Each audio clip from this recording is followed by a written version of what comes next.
संदेश, सत्य को जाने, सत्य पर चलें। परिवर्तन होता है। और बताइए, और कोई प्रश्न है? हाँ गुरुदेव भाई। हे रानी महिपाल पद श्री सद्गुरुदेव भगवान, आप हमें ये बतावें कि भजन करने से क्या मन की दिशा में भी कोई परिवर्तन होता है या नहीं? यानी भजन करने से मन की दिशा में कोई परिवर्तन होता है कि नहीं? तो देखिए, मन की दिशा में ही परिवर्तन होता है। पहले मन जो है लोलुप है, लबार है और लुच्चपन उसमें है, तरह तरह के गलत संकल्पों को करता है कि उसकी लूट कर लें या उसकी चोरी करवा दें, उसको नीचा दिखा दें, उसका फलाना कर दें और ये कर दें। तो इस प्रकार से गलत गलत संकल्प विकल्प आते रहते हैं। लेकिन जब वो साधक जो है भक्ति में डूब जाता है तो मन जो है, कहते हैं गुरु महाराज जी ने एक लाइन में ये कहा कि जब मन को लव सारी में ताय ली, तब इस मन को जो है ब्रह्म अग्नि की जो लव है उसमें जब ये तपेगा तो पक्का हो जाता है। फिर ये गलत विचार नहीं करता है, गलत संकल्प विकल्प नहीं करता है, अच्छे भाव अच्छे विचारों को करता है। फिर उसके अंदर शांति, दया, क्षमा, प्रेम, स्नेह, ये चीज़ें पैदा होती हैं। और कहते हैं, बताते हैं कि मन हौसिया कर्म गड़िया, वे रोज रौंद तकीर लेकिन हो जाता दरिया। क्यों हो जाता है दरिया? क्योंकि मन ठीक नहीं है। और जब भजन ध्यान करते हैं तो मन चंगा तो कठौती में गंगा। कहते हैं कि एक पंडित जी थे, तो वो रोजाना क्यों हर पूर्णमासी को गंगा स्नान करने जाते थे। तो उसी इलाके में एक रविदास जी रहते थे, राजा संग्राम सिंह के इलाके में, जिनकी पुत्र का नाम भोजराज था। उनकी भोजराज की पत्नी का नाम मीराबाई था, जिन मीराबाई का नाम लोग जानते हैं। उन्हीं के यहाँ बाग में जो है एक संत महात्मा रहते थे जिनका नाम रविदास था। तो वो पंडित जी हर पूर्णमासी को जाते थे, तो उन्होंने सोचा कि चलो रविदास को पूछते चलें, इसके यहाँ बहुत भीड़ होती है, हम पूर्णमासी को स्नान करने जाते, हमारे पास कम लोग आते। तो वो सोचा कि इसको नीचा दिखाना है। तो वो गए वहाँ और उनको सीताराम महाराज, उन्होंने सीताराम जी कहो भैया हम गंगा स्नान करने जा रहे हैं, महात्मा जी कोई गंगा जी से कोई भेंट तो ना चढ़ानी है? तो उन्होंने कहा हाँ। तो 2 फूल जो है उन्होंने तोड़ करके दे दिए कि ये गंगा जी को दे देना, अगर वो हाथ में ले तो, वो हाथ में न ले तो हमारी वापस ले आना।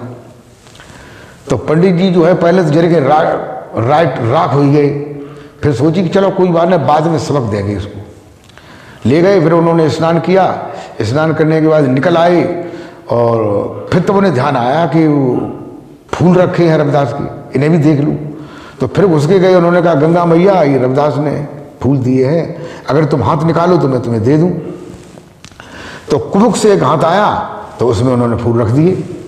तो उन्होंने कहा एकदम वो भयभीत हो गए कि ये हमारी सारी जिंदगी हो गई, कभी जो है हाथ नहीं निकला और आज ये हाथ निकला आया। जब वो बाहर निकलने को हुए तो उनके सामने फिर एक दूसरा हाथ आया कुबुक, तो उसमें एक कंगन था।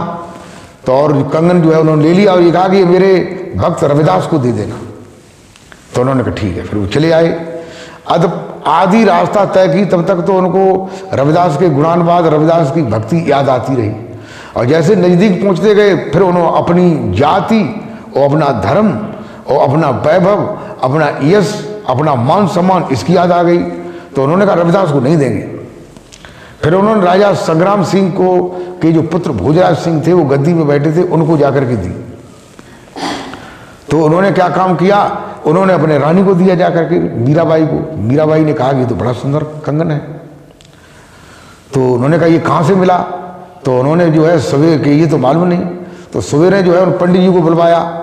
तो पंडित जी ने बताया कि ऐसे ऐसे वो पूरी कहानी बताई कि मैं गंगा स्नान करने गया, तो उन्होंने मुझे फूल दिए, फिर गंगा ने ये कंगन दिया। तो उन्होंने कहा अच्छा। तो दूसरे दिन उन्होंने बताया कि ऐसे ऐसे गंगा से कंगन मिले।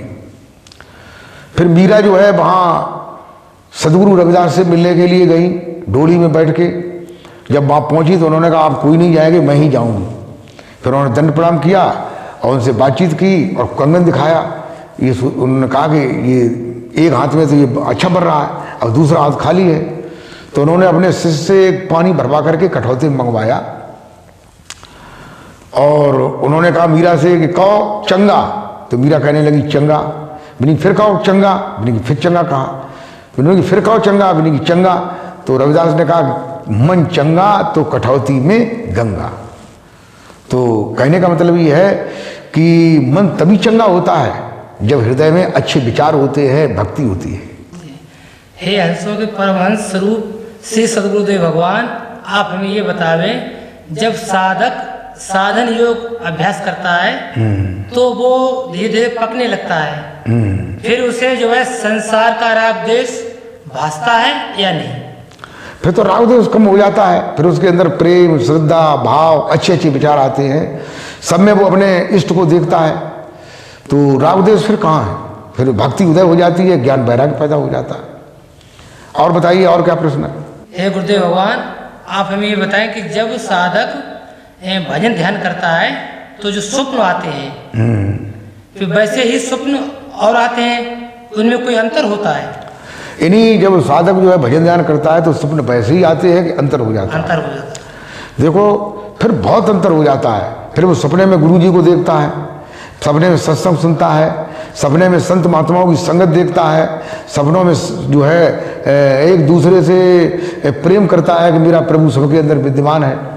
और कुछ समय बाद जब काफ़ी पक जाता है, फिर तो सपने ही आना बंद हो जाते हैं, फिर कोई सपना नहीं आता है।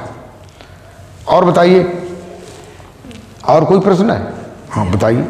हे जगत का कल्याण करने वाले श्री सद्गुरुदेव भगवान, आप हमें ये बतावे, राम या कहिए प्रभु को तर्क से, मन से, वाणी से, बुद्धि से नहीं जाना जा सकता है या जाना जा सकता है? अच्छा अच्छा अच्छा, मन से, बुद्धि से, तर्क से जाना जा सकता है या नहीं जाना जा सकता है? देखिए, ये प्रश्न जो है एक बार जो है पार्वती ने भगवान शंकर से कहा कि राम को कैसे जाना जा सकता है? तो भगवान शंकर कहते हैं कि मत हमार अस सुनो सयानी, राम अतर्क बुद्धि मन मानी। भगवान शंकर कहते हैं कि हे सयानी, हे पार्वती, हे चतुर्बुद्धि वाली, तुमने ये बहुत सुंदर प्रश्न किया है। राम को कहते हैं कि राम अतर्क, राम जो है तर्क के द्वारा राम को नहीं जाना जा सकता है, और न मन के द्वारा जाना जा सकता है, न बुद्धि के द्वारा जाना जा सकता है, न वाणी के द्वारा जाना जा सकता है। जैसे वाणी में लोग सत्संग सुनाते हैं, लोग भगवान की कथाएं सुनाते हैं, बुद्धि से अच्छे अच्छे विचार करते हैं, लेकिन ये मन से, बुद्धि से, तर्क से, वाणी से, वाणी में जैसे जपते हैं किसी नाम को, तो न जपने से, न वाणी सुनने से, न कथा सुनने से, इनसे जो है राम की प्राप्ति नहीं होती है। राम की प्राप्ति तभी होती है जब हम सच्चे सद्गुरु की शरण में जाते हैं और वो हमें योग साधन बताते हैं। कहते हैं हर जगह हाजिर है नाजिर पर नजर आता नहीं, और योग साधन के बिना उसको कोई पाता नहीं। तो योग साधन से उसे पाते हैं, तर्क से, बुद्धि से, मन से, वाणी से उसे नहीं पा सकते। लेकिन संसार के लोग जो है इन्हीं से पाना चाहते हैं। तो इसलिए सद्गुरु की शरण में आओ और सच्चे सद्गुरु की परख करो, सच्चे सद्गुरु को जानो। और बताइए, और क्या प्रश्न है? हे जगत का कल्याण करने वाले श्री सद्गुरुदेव भगवान, आप हमें ये बताएं, राम को कैसे जाना जा सकता है? हाँ, राम को कैसे, मैंने आप बताया ही, अपने सद्गुरु की शरण में जाओ, पहले दंड प्रणाम करो, फिर जब वो प्रसन्न होंगे और उनकी सेवा करो, जब प्रसन्न होंगे तब तुम्हें उस तत्व का ज्ञान कराएंगे और तुम्हें दीक्षित कर देंगे। दीक्षित का मतलब जो है, दीक्षित शब्द जो है दर्शन फिलॉसफी का शब्द है, जहाँ देखने से होता है। वो नाम को भी दिखाएंगे और प्रभु को भी दिखाएंगे और तुम्हारे अंदर में दिखाएंगे। तुम्हारे अंदर में जो मन मंदिर है, कहते मन मंदिर तन भेष कलंदर घट ही तीरथ नावा, और एक शब्द जो प्राण बसत सो बहुर जन्म नहीं पावा। बहुर जन्म का मतलब जो है अन्य मनुष्य शरीर के अलावा और जो जन्म है और जो योनियां हैं वो इसको नहीं जान सकती हैं, मनुष्य ही जान सकता है। और बताइए, और क्या प्रश्न? हे ब्रह्मनिष्ठ श्री सद्गुरुदेव भगवान, आप हमें ये बतावें कि हनुमान का पुत्र मकरध्वज पसीने को मछली निकल गई थी, क्या उनसे जन्म हुआ या उनके माँ के गर्भ से जन्म हुआ? अच्छा अच्छा अच्छा, इन्हीं हनुमान जी का पुत्र मकरध्वज था। देखो,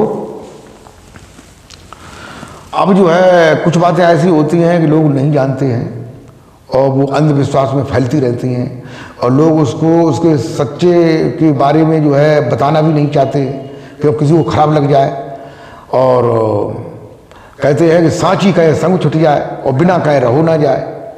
तो सच्ची बात जो है वो थोड़ी सी रूखी सी होती है, लोगों ने जो है हनुमान जी को ब्रह्मचारी घोषित कर दिया कि हनुमान जी ब्रह्मचारी थे, इसलिए जो है लोग जो है उस बात को नहीं कहना चाहते हैं। लेकिन वास्तविक बात क्या है कि जो मकरध्वज था, ये बताते हैं कि मछली पसीने को निकल गई थी जब वो पूंछ बुझाने गए थे लंका जलाने के बाद। तो ये बताइए मछली जो है कैसे निकल गई? देखिए हमारे विज्ञान ने भी सिद्ध कर दिया है और आप भी इसकी जानकारी कर सकते हैं कि मछली कभी मुंह से पानी नहीं पीती है, मुंह से केवल भोजन करती है। पानी कैसे पीती है कि उसके दो पर होते हैं, वहाँ छिद्र होता है। आपने देखा होगा जहाँ मछलियाँ ज़्यादा होती हैं, ज़्यादा पानी का भंडार होता है, तो मछली फुदक करके ऊपर आती है तो पर तरस जाते हैं, छेद खुल जाता है, पानी चला जाता है। अब पसीना कैसे चला जाएगा?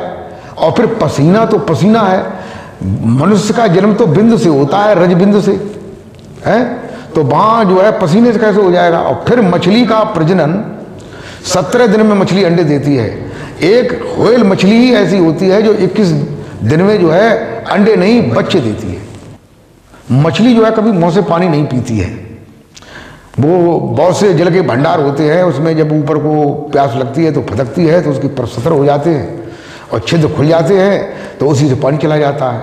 मुंह से हमें भोजन करती है।